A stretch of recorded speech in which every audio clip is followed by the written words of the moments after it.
Let me ask you a question. Have you ever been walking through a busy street when all of a sudden out of the corner of your eye you caught sight of someone you know well slipping past in the crowd? An old friend, a distant cousin, but then your heart sinks. It's not them, it's just their doppelganger, their spitting image.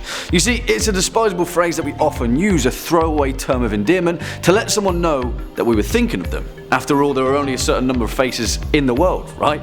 The thing is though, there is a far more sinister undertone to this conversational piece. The fear of the South is a very difficult concept to approach. Deep down in the inner recesses of our mind, the most obscure and most challenging fear to face is our own image. Let's see where it all came from.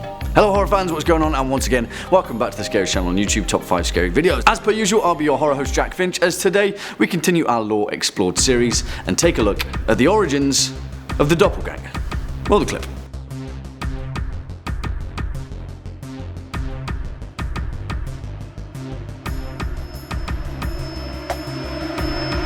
For the curious amongst you, that scene of course was from 2019's Us, written and directed by Jordan Peele in his sophomore sequence as a horror tour de force, and one film in particular that managed to take the concept of the doppelganger, put it through the modern horror machine, and then take it to the next damn level. As a side note, that whole scene is brilliantly well made, and yeah, whilst that movie is pretty damn awesome and worthwhile of your attention, it also gave us The Tethered, and we'll talk about those guys in good time, because by that point we may be looking at the uncanny from a whole new perspective. The point is though, cinema, particularly horror cinema, has often used the concept of the doppelganger ever since the early days of the silver screen, but its origins are far older than that. Also, we should probably preface this video with the fact that the fear of the uncanny is one of my deepest, darkest fears. I'm not scared of much, but I am absolutely terrified of things that resemble the human form or people that I know that then turn out aren't those people at all.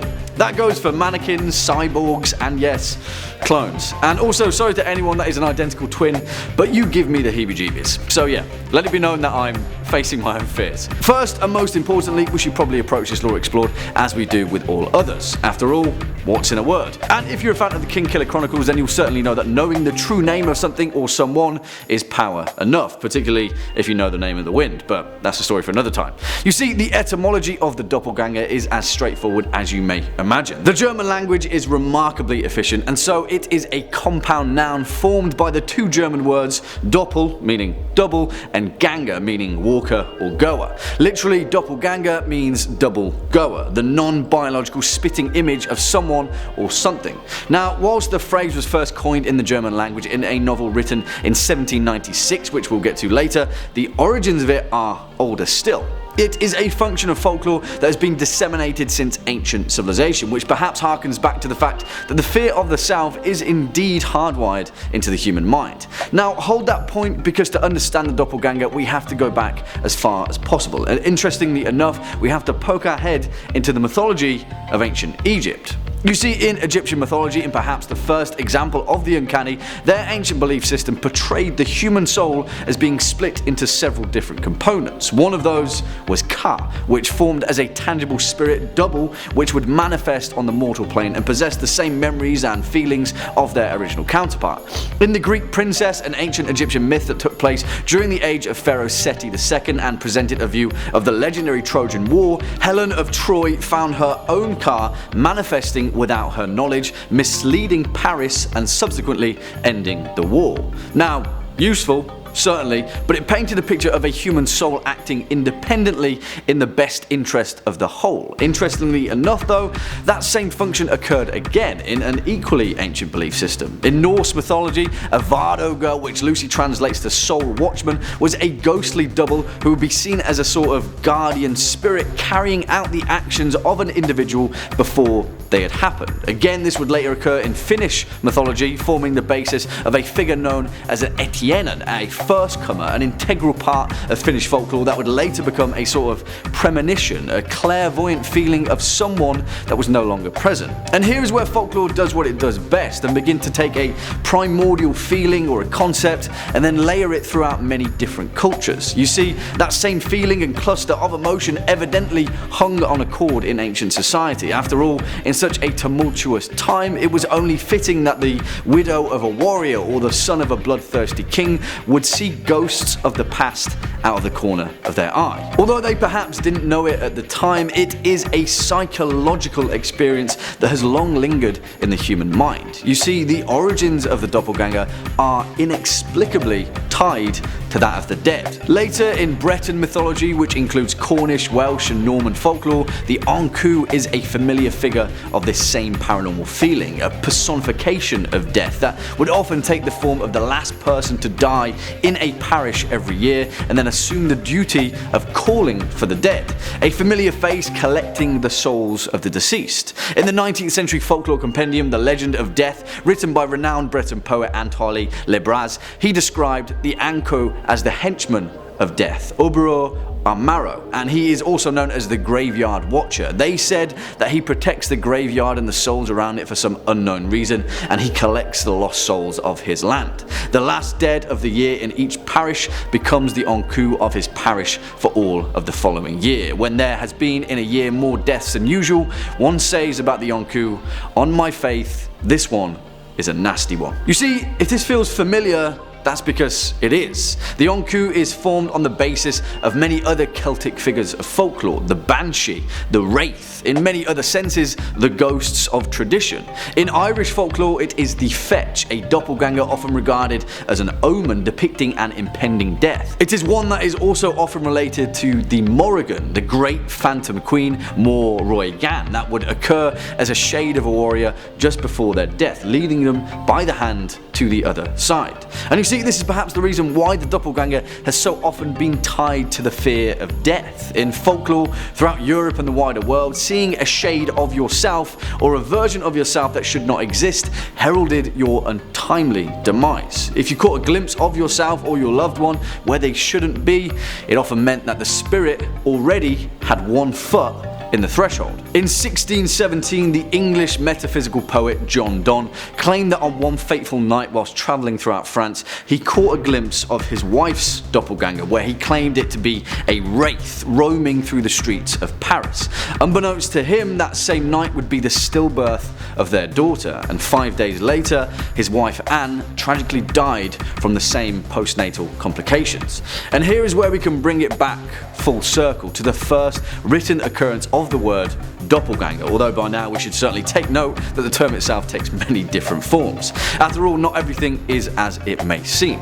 In the romantic novel Siebenkäs, written by German writer Jean-Paul in 1796, the unhappily married titular character, Siebenkäs, consults his friend Liebgeber about what to do to end his unhappiness. Unbeknownst to him, but aware to the audience, Liebgeber is the alter ego or doppelganger of Siebenkäs, and he advises him to fake his own death to get out of it. Now, while Siebenkäs is a relatively comedic tale, the uncanny was still tied to the act of death or dying, cemented in the folklore of Europe, and so used as a literary device. But it was in the later, more gothic period of literature where the true horror of the other took another turn.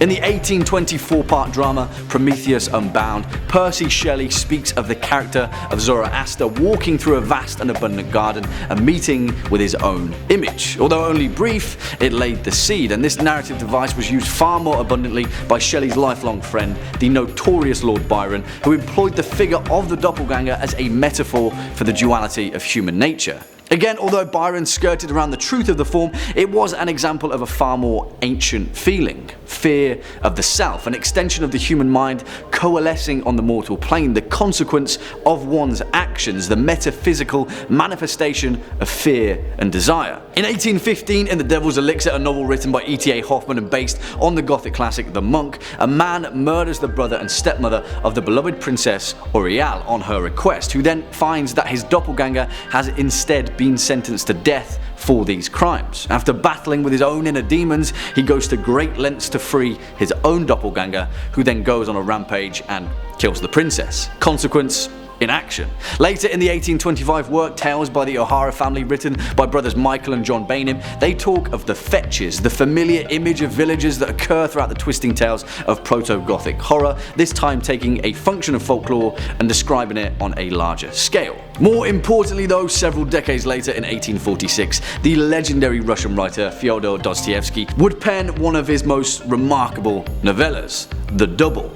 It centers on a government clerk who goes mad, and the text itself then deals with the internal psychological struggle of its character, a theme which would lay the foundation of Dostoevsky's work and would later occur in many of his more complicated characters, notably the brothers Karamazov and Notes from the Underground. Dostoevsky dealt with the Gothic motif of the doppelganger by describing it as a character at odds with itself, the inner conflict of the human mind, one that could only be resolved by either side winning out.